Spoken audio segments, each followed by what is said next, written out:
अब सुरु होइन यो हजुरको नाम के भन्छ? हजुर नमस्कार, मेरो नाम धनेश्वर अर्याल। म चाहिँ यो कफीमा काम गर्ने मान्छे हो।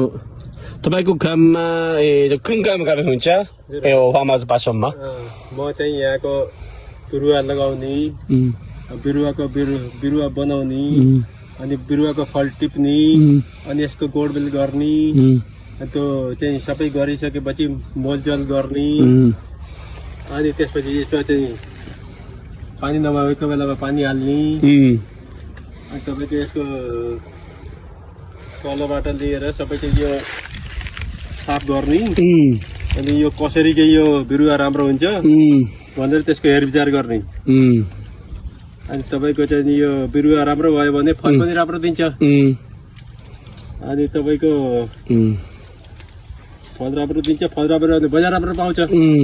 बजार राम्रो पायो भने हाम्रो चाहिँ कम्पनी पनि राम्रो चल्छ। अब तपाईँले के यसो काम गरेको बेलामा काममा गर्छ होइन? काम गरेर कामको भित्रबाट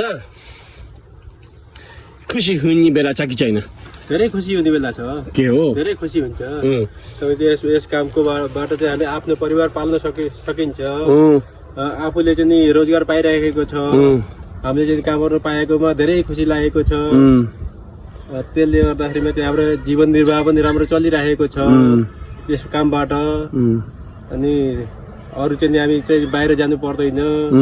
हाम्रो चाहिँ यही आफ्नै ठाउँमा आफ्नै घरमै बसेर हामीलाई काम गर्न पाउँदाखेरिमा धेरै राम्रो लागिरहेको छ। भित्रैदेखि चाहिँ खुसी हुन्छ।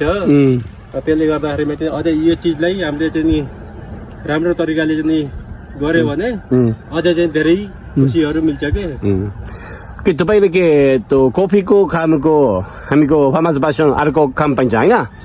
यसको कुन काम गर्न तपाईँलाई रमाइलो हुन्छ?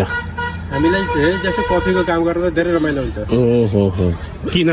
कफीको कुन के को गर्नेको बेलामा तपाईँलाई रमाइलो हुन्छ? कफी लगाएर चाहिँ कफी चाहिँ नि बढ्यो, राम्रो भयो, त्यो जस्तो मेहनत गरेर हामीहरू बिरुवाहरू बनाउँछ त्यो बिरुवा चाहिँ राम्रो भयो भने त हामीलाई धेरै खुसी लाग्छ। हो, बुझ्यो।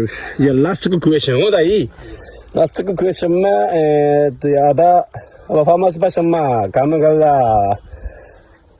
कति वर्ष भयो? 5 वर्ष भयो। 5 वर्ष काम गरेको। अब के सामने काम गरे ल?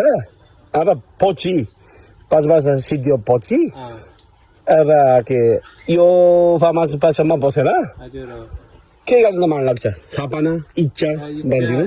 इच्छा त धेरै छ यसमा काम गरेर। धेरै पैसा कमाउने पनि इच्छा छ। हो, यसले चाहिँ राम्रो गर्दै जाने, राम्रो चाहिँ गर्दै जाँदाखेरिमा जति राम्रो काम गरेको छ नि त्यो हिसाबले पनि भइराख्यो भने, कम्पनी राम्रो चलिराख्यो भने हाम्रो त्यो किसान फार्म प्यासन भनेको एउटा चाहिँ यस्तो कि किसानले आफै उत्पत्ति गर्ने अनि चाहिँ त्यसको चाहिँ मूल्य बाहिरबाट चाहिँ आफै आउने, धेरै सजिलो। त्यसले गर्दा धेरै चाहिँ राम्रो होला जस्तो हामीलाई लाग्छ। त्यस विषयमा होस् अझैसम्म ठिकै छ, राम्रै छ। हामीले गरिरहेको चाहिँ मेहनतको फल चाहिँ हामीले पाइरहेका छौँ यसमा बसेर पनि। ल लास्ट फेरि लास्ट यो जापानको कफी पिउने मान्छेलाई एउटा कुरा भनिदिनुहोस् न। उहाँहरूले चाहिँ हाम्रो यहाँको नेपालको कफी पिएर धेरै चाहिँ नि पिनुहुन्छ। उहाँले चाहिँ धेरै धेरै धन्यवाद। हाम्रो चाहिँ यहाँको नेपालको कफी खासकर फार्मर प्यासनको चाहिँ जो कफी छ एकदम क्वालिटीको छ। त्यसले गर्दाखेरि चाहिँ मान्छेहरूले चाहिँ यसमा केही हानिकारक छैन, राम्रो छ। अनि हाम्रो चाहिँ के अरे एकदम अर्ग्यानिक कफी छ। त्यो कफी चाहिँ उहाँहरूले पिइदिनु भएकोमा हामीलाई धेरै खुसी लागेको छ।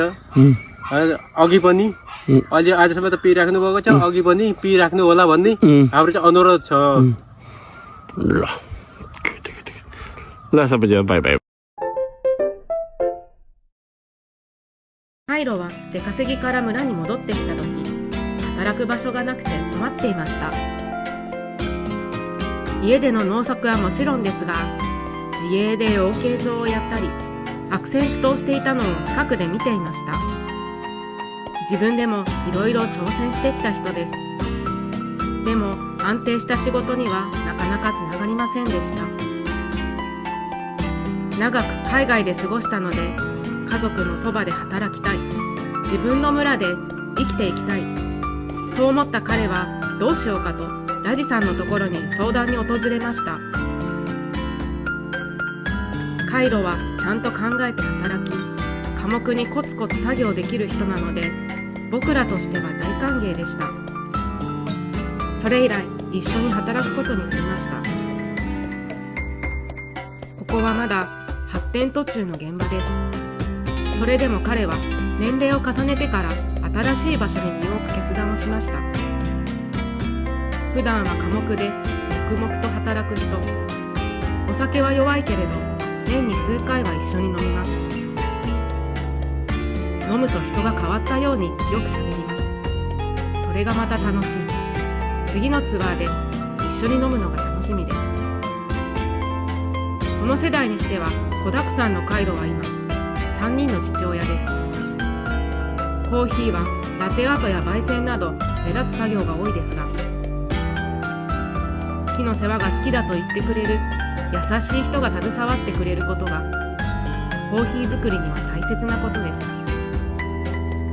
コーヒーに水をあげる、その作業も大切な作業です。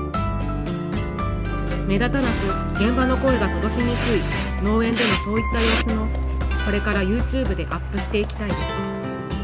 ここで一緒に過ごした5年は短いようで僕らにとって確かな時間です。ファーマーズパッション、池島秀房。